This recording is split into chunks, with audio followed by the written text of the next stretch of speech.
Okay, so I already shot this video, but I sat down to edit it today and I realized that it was a pretty rambly and unfocused, nearly 40-minute long video of me just sitting and talking about the new gen of Apollos. So I've decided I needed to kind of tighten things up, focus my thoughts a little bit more, and then reshoot it. And so, spoiler alert, we're still going to just sit here and talk for the next little bit, but I'm hoping that with some kind of focus, we can actually get out of here a little bit quicker. So let's talk about the new generation of Apollo X interfaces. So we're going to divide this video up into 3 parts. Part number 1 is going to be why I went with Universal Audio and Apollo in the first place. Part number 2 is going to be what is new with these new Gen 2 interfaces from Universal Audio. And part 3 is going to be why I specifically use the X8P and why I think it is a really, really valuable kind of centerpiece of my studio workflow. But before we get into it, I want to disclose some very important context for this video. I think it's important to note Universal Audio did send me this Gen 2 X8P ahead of release. And so this was comped to me. But with that context, I do want to be clear about a couple of things in this video. One is I am not taking any notes on this video from Universal Audio. Whatever I say in this video are my thoughts, my editorial, and my opinions. And number 2 is this: I do not use Universal Audio's interfaces because I have a relationship with them when it comes to their guitar pedals or this interface. I have been using UA stuff since far before I knew anybody at that company. Right below this X8P is an X8P Gen 1 that I bought with my own money last year. On my desk is an Apollo Twin that I bought with my own money.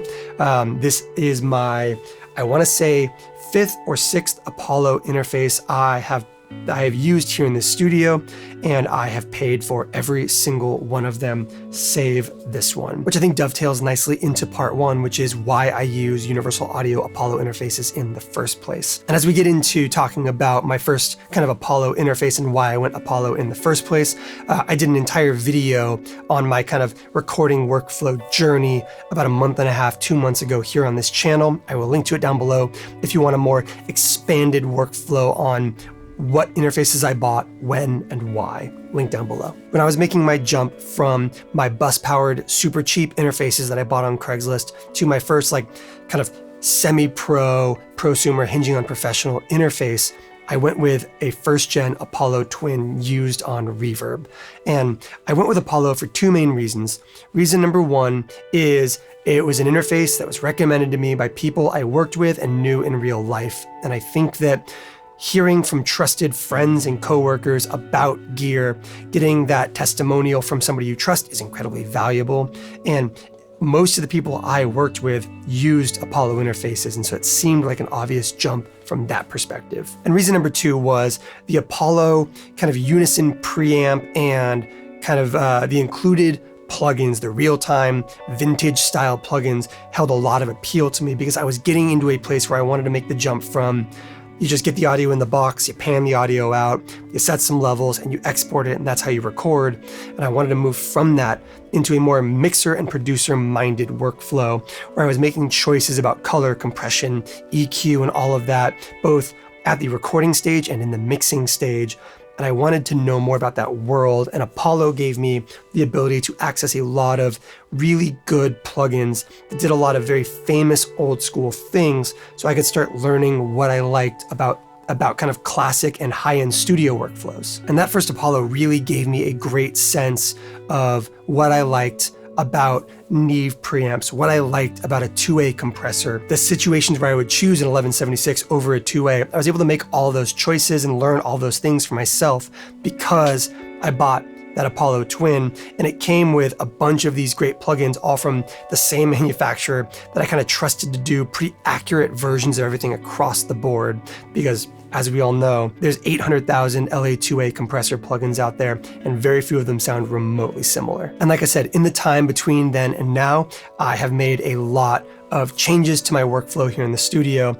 I have grown up a lot from that first Gen 1 Apollo Twin to the monstrosity sitting next to me right now. So let's talk about what is new specifically with the new gen of the X series Apollos. So if you're somebody who has one of the X series Apollos already, whether it's a Apollo Twin X, the X4, or one of the X6, 8, 8 Pre, or 16s, there's some really good news for you in this section of the video, and that is a lot of the updates to the new Gen 2 line of Apollos are also Universal Audio console updates that will apply to you too. Number one is room and headphone correction with SonarWorks Sound ID. So for the unfamiliar, SonarWorks has a product called Sound ID Reference, and that is a system that does corrective EQs for your monitors in your room. So for my space here, I have some paneling on the walls, I have some light treatment, and I have my KRK Rocket 6s. I have Rocket 6s right now.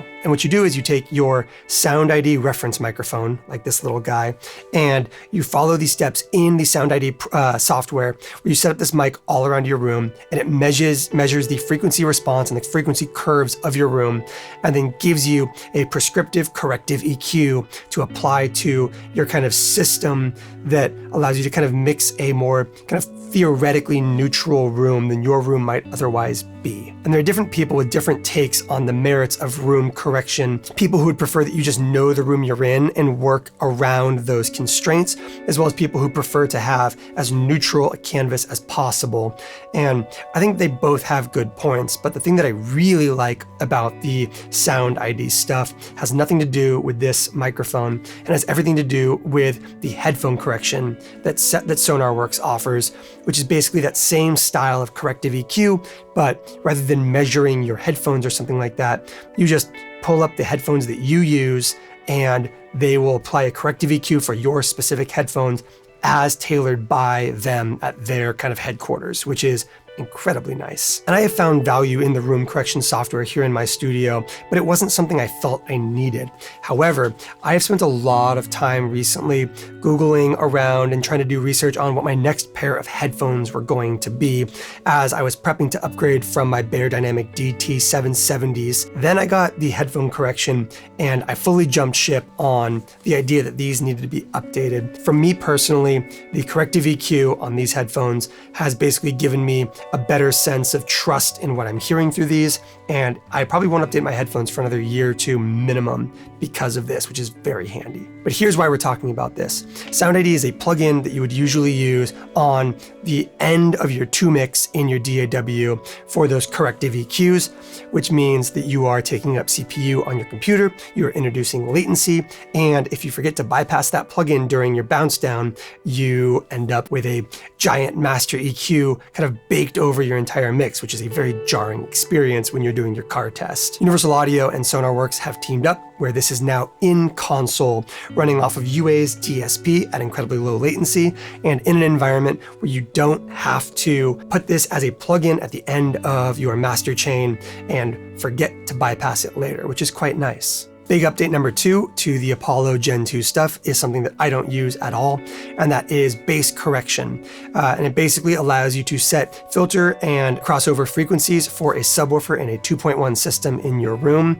I don't have a sub, I'm not using it, but it is nice to have actual subwoofer management in console now. And kind of software side number 3 that also counts as kind of a transition into the hardware updates is something that is only for the Gen 2 stuff, and that is auto gain, which is basically a system where if you are using the unison preamps on the back of your Gen 2 Apollo stuff, you can set a target loudness, a minimum threshold to hear audio, and then just hit auto gain. And then you will kind of be as loud as you're going to be at your source, and your Apollo will set gain for you. Now, in my opinion, I think that this is something that is nice to have for kind of niche use cases, but I don't think I would recommend using it frequently, because if you're going to invest in high-end gear like this, you should also invest in your ability to do things for yourself, your knowledge base, your expertise. But I can think of some situations where this would be handy. Situation number 1 might be if you are kind of getting levels for an entire live band in your space, or a full drum set or something like that, the ability to auto gain everything at once really quickly and then to go through and fine tune stuff could be a great time-saving method, which I really like. But my use case where I actually do use auto gain a fair amount is most of my time on this channel is spent getting guitar levels dialed, because we mostly do guitar stuff on this channel. And a great lightweight way of taking one thing off my plate for me, somebody who works completely solo in this room 99% of the time, is the fact that I can take a mic like this. Right now we are using a Rode NT1A just out of frame. We'll pan up for a second because we can do that.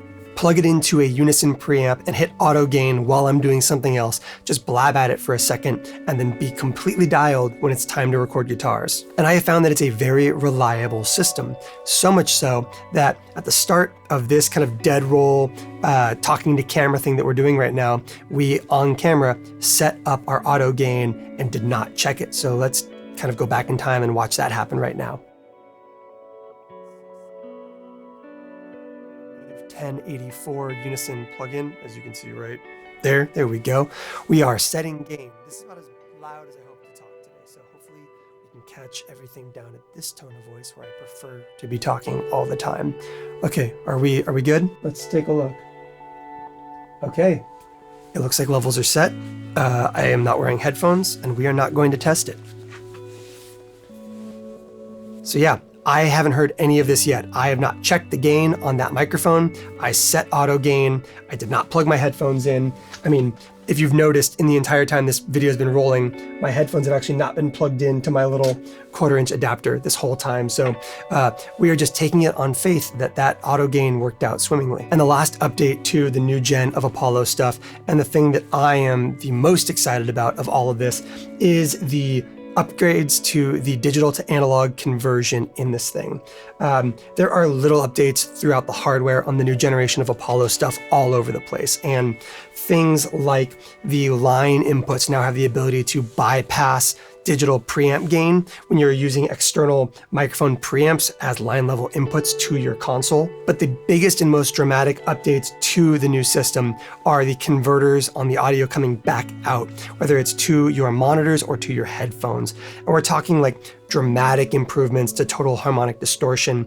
I think the noise floor and the total THD reductions on the headphone outputs are 5 times better than the previous generation, with like 2 to 3 time improvement on THD for the speakers themselves. Anecdotally, this is obviously hard to measure. I'm sure there are people on the internet who have done null tests on this, and if I can find one, I will link in the description down below to that. But what I did was, when I got the new interface, I racked both of these up next to each other.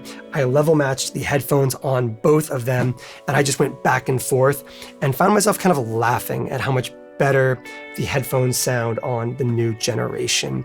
It is a notable update that has better clarity, more range to it. It's hard to quantify.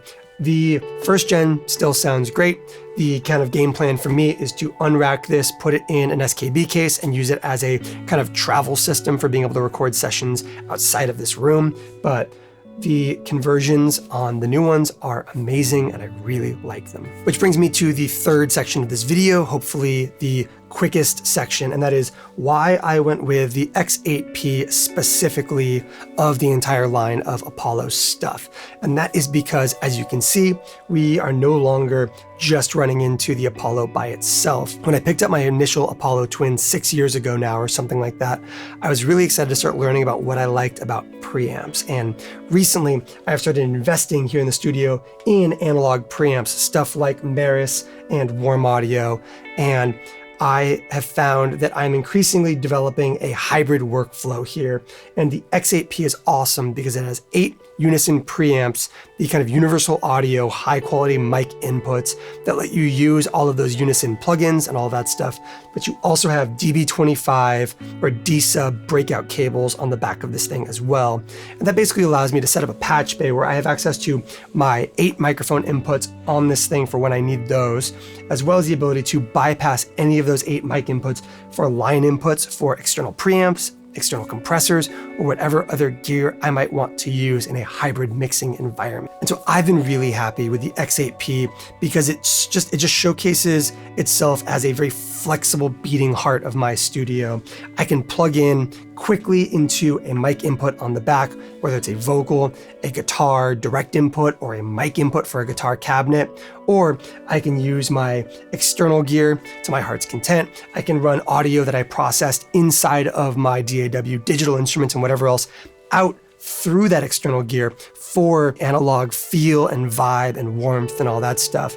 It just has become a system from my studio that allows me to kind of make sure that I am always doing the most important thing when it comes to being in the studio, which is enjoying my workflow, being creative in ways that make me happy. And this sound, the sound of analog knobs being turned, the tactile experience of being able to run audio to external gear quickly and seamlessly without breaking your workflow or with a bunch of additional patching, makes me really happy. And I have been very grateful for the first Apollo X8P that I got and this new gen for just allowing me a workflow that gives me flexibility where I need it and ease of use where I have to have it. So that is everything I have to say on this topic. I think this video might have ended up being too long again, and for that I apologize. But if you made it to the end, thank you for sticking it out with me. I will catch you in the next one.